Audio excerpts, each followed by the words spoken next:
Guni-Guni TV.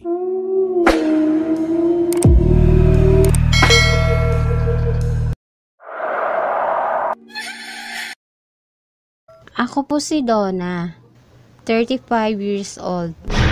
Dati po akong may boyfriend. Nagkahiwalay kami dahil may nagustuhan na siyang iba. Ikakasal na sana kami nang malaman ko na nagtanan sila ng babae. Para makalimutan ko ang nangyari, nagbakasyon muna ako sa probinsya namin. Mas pinili ko na tumuloy sa pinsan ko sa San Fabian. Tahimik kasi doon. Sa tabi ng dagat sila nakatira. Sa lahat ng mga pinsan ko, si Maylin ang pinaka-close ko. May asawa na siya, 2 anak niya at mangingisda ang asawa niya. Araw-araw ay marami nagpupuntang mga turista rito para maligo sa dagat. Napakalinis ng tubig ng dagat at napakaganda ng tanawin dito. Para makatulong si Maylin sa asawa niya, nagtitinda siya ng mga lutong ulam at mga soft drinks. Mabili ang kanyang mga paninda. May 2 dalagita siyang katulong sa pagtitinda. Kamag-anak raw ito ng asawa niya. Tuwang-tuwa ang pinsan ko. 6 na taon na rin kasi kaming hindi nagkikita. Masaya kaming nagkukwentuhan ng pinsan ko nang marinig namin na may nalulunod raw. Nakita namin na maraming tao. Nagkakagulo sila. Maya-maya lang, isinakay na sa ambulansya ang nalunod para dalhin sa ospital. Tumingin ako sa dagat. Malakas ang hampas ng alon. Nagpaalam ako kay Maylin na maglalakad-lakad muna ako. Hindi nag-aanong maraming tao. Marami nang nagliligpit para umuwi. Wala pang gaanong cottage dito. Napakaganda ng tanawin. Nakaramdam ako ng lungkot nang makita ko na papalubog na ang araw. Napaiyak ako. Umupo ako sa gilid ng dagat. Naalala ko lahat ang mga panlolokong ginawa ng ex-boyfriend ko sa akin. Hindi ko alam kung hanggang kailan ako makakalimot. Maya-maya lang, naririnig ko nang tinatawag ako ni Maylin. Nang napansin ko ang isang babaeng nakaupo ito sa isang cottage. Malungkot na malungkot siya. Pagdating namin sa bahay ng pinsan ko, nakita ko na nag-iihaw ang asawa niya ng bangos. May pakbet din na nakahain sa mesa. Bigla akong nakaramdam ng gutom. Sa labas kami ng bahay nila Maylin naghahapunan. Matatanaw mo sa dagat na iilan na lang ang mga tao na naliligo. Napansin ko na andun pa rin ang babae. Hindi pa rin ito umaalis. Nang matapos na kaming kumain, pumasok ako sandali sa bahay ng pinsan ko. Binukas ko ang mga bintana. Dumungaw ako sandali. Madilim sa paligid. Ang tangi mo lang makikitang mga ilaw ay ang mga ilaw sa cottage. Habang nakadungaw ako sa bintana, may dumaan na babae. Nakatingin ito sa akin. Ito yung babaeng nakaupo kanina sa cottage, ang sabi ko sa isip ko. Sinundan ko siya.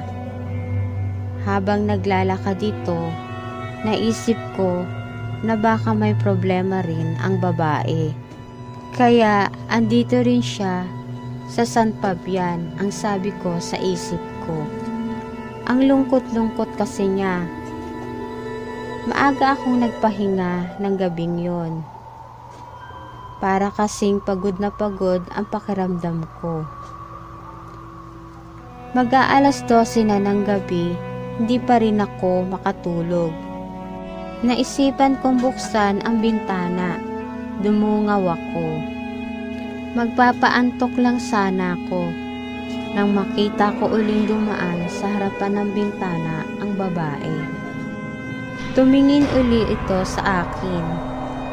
Agad akong lumabas ng bahay nila Maylin. Lihim kong sinundan ang babae.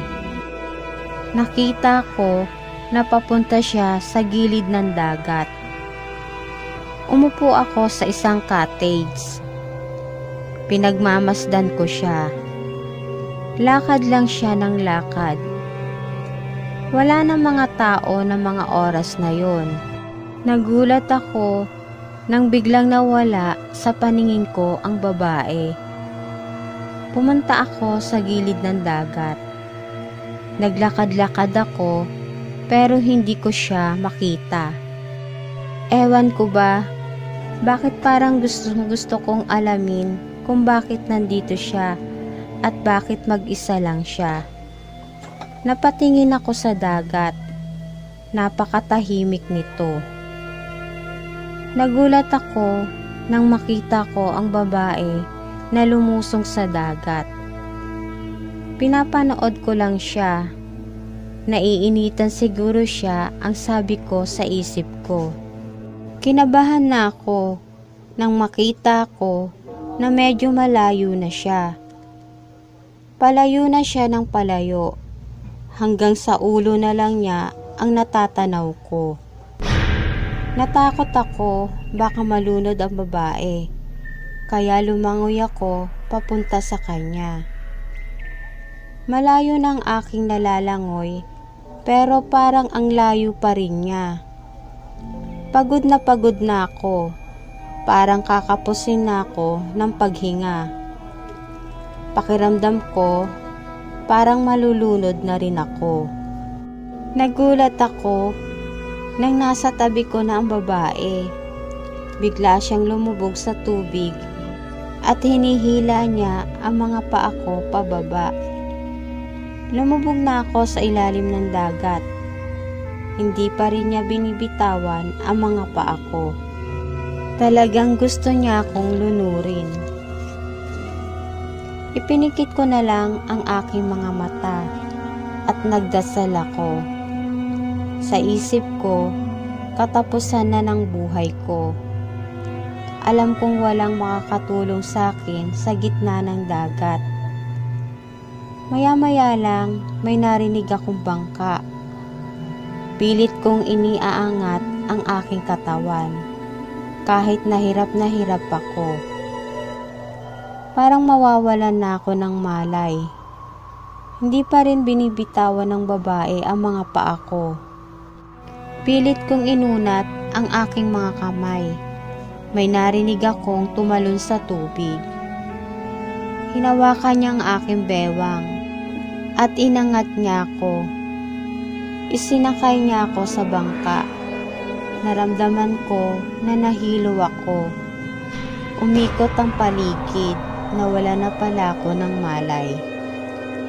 Nagising ako na nasa ospital na ako. Inisip ng pinsan ko at ng pamilya ko na nagpakamatay ako. Iyak na sila ng iyak, bakit ko raw ginawa yun? Hindi na lang ako kumibo, umiyak na lang ako. Baka kasi pagkwento ko ang nangyari, sabihin na naman nila na nasisiraan na ako ng bait. Hindi na ako pinayagan ng mama at papa ko na bumalik pa sa San Fabian. Baka magpakamatay daw uli ako. Gusto pa nga nila akong ipagamot sa psychiatrist. Tumuloy kami sa Baguio sa kapatid ng mama ko. Masaya rito. Marami akong mga nakilala mga kaibigan. At dito ko na rin nakilala ang aking naging asawa. Simula na nangyari sa akin ang nakakatakot kong karanasan, hindi na ako pumupunta sa dagat o kaya'y naliligo sa swimming pool. Na trauma na ako. At dito na po nagtatapos ang aking kwento. Salamat po.